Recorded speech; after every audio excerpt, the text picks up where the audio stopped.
perusahaannya melindungi anak bapak dengan BPJS nggak? Dengan jaminan kesehatan, jaminan kecelakaan kerja, jaminan kematian akibat kecelakaan kerja.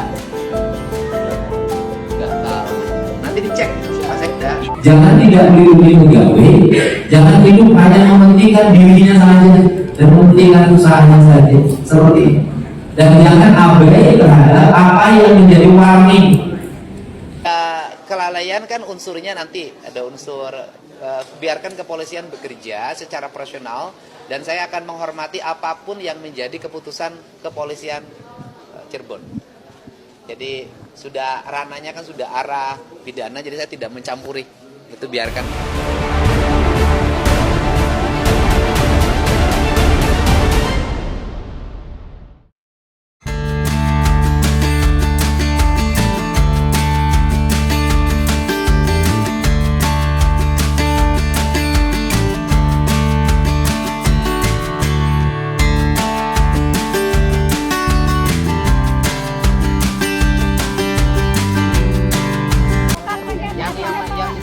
Siapa?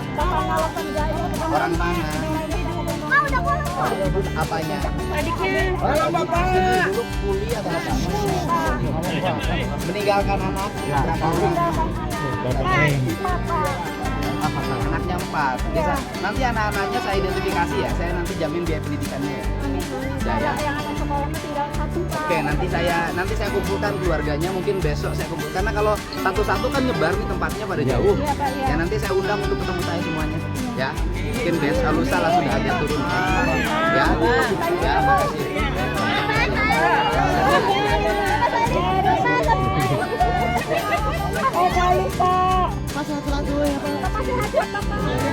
Oh ya. Perusahaannya melindungi anak bapak dengan BPJS nggak? Dengan jaminan kesehatan, jaminan kecelakaan kerja, jaminan kematian akibat kecelakaan kerja. Nggak tahu. Nanti dicek Pak Sekda. Kita mendapat santunan 20 juta rupiah. Nanti ditambah oleh saya masing-masing 5 juta per yang meninggal di luar tanggungan terhadap anak-anaknya dan di luar tanggungan untuk biaya hidup anak. Jadi semuanya mendapat 25 juta rupiah untuk yang meninggal, dan kemudian untuk yang mengalami luka ringan mendapat 10 juta. Untuk yang diamputasi hilang kaki dua-duanya kami menyiapkan 50 juta karena dia harus recovery hidup ya. Itu saja, dan kami setelah ini nanti tinggal mengurus rekeningnya. Kita tidak memberikan uang tunai, nanti ibu bikin rekening dengan BJB, nanti dari saya transfer ke situ uangnya. Jadi nanti ada 25 juta dan ibu nggak usah termasuk untuk makanan-makanannya ya. Nanti begitu mulai bulan depan, bulan Juli itu sudah mendapat santunan tiap bulan dari saya untuk biaya hidup anak. Ya, ya. Dan ini semua penting bagi seluruh pengusaha yang ada di Jawa Barat. Pengusaha penambangan, pengusaha apapun, jangan mengabaikan hak pegawai, jangan tidak melindungi pegawai, jangan hidup hanya mementingkan dirinya saja dan mementingkan usahanya saja, seperti itu. Dan jangan abai terhadap apa yang menjadi warning. Jangan memaksakan sesuatu berdasarkan kehendaknya. Nggak boleh. Kalau sudah seperti ini, kan pada akhirnya tidak bertemu. Pak Dedi, jadi total untuk santunan bantuan itu berapa Pak pastinya? Ya totalnya kalau uang tunainya kan 35 juta. Ya dimungkinkan bisa 40 juta lah siang ini. Kalau saya sih tentuinlah 40 juta deh. Ya insya Allah. Itu dari mana saja Pak? Sumbernya 1 dari Baznas, 2 dari BJB Peduli, yang ketiga dari para pejabat di lingkungan Pemprov Jabar, yang keempat dari saya pribadi. Ya. Dari kabupaten ada 5 juta. Dari kabupaten 5 juta, jadi 45 juta semuanya. Itu rinciannya dari mana aja Pak? Pak Kapolda juga ada. Rinciannya dari mana aja Pak?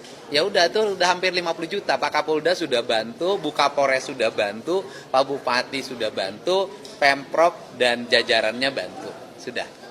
Ya totalnya 50 juta per kepala keluarga saya hitung. Ya. Ya kelalaian kan unsurnya nanti ada unsur biarkan kepolisian bekerja secara profesional dan saya akan menghormati apapun yang menjadi keputusan kepolisian Cirebon. Jadi sudah ranahnya kan sudah arah pidana, jadi saya tidak mencampuri. Itu biarkan. Kan kalau evaluasi sudah jelas bahwa Pemprov sejak saya pimpin melakukan moratorium, tidak melakukan perpanjangan izin penambangan yang memiliki resiko tinggi dan resiko lingkungan.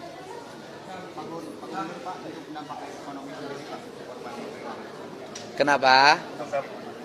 Yang pertama yang kerja di situ berapa orang, nanti kita identifikasi kan. Kemudian kalau setiap dampak ekonomi itu selalu ada solusi. Orang berhenti bekerja di sini pasti bekerja di tempat lain. Asal siklusnya jalan kan, nanti APBD provinsi jalan tuh, bangun sekolah, bangun irigasi, bangun jalan, banyak sekali. Ini kan kerjaan kuli kasar. Dia pemecah batu ya bisa kerja di proyek-proyek pembangunan pemerintah. Dan kita habis ini proyeknya nggak akan berhenti.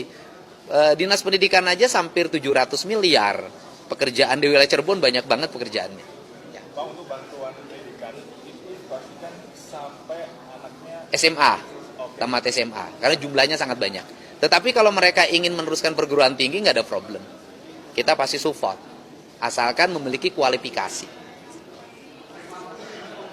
Kenapa? Saya hari ini langsung panggil perhutani, karena itu perhutani yang memiliki areal kawasan, sehingga setelah ini kita akan rumuskan langkah-langkah apa yang harus dilakukan terhadap wilayah tambang tersebut dan mengembalikan fungsi-fungsi konservasi dan fungsi-fungsi hutan. Sudah? Cukup? Enggak, buka Polres enggak? Udah.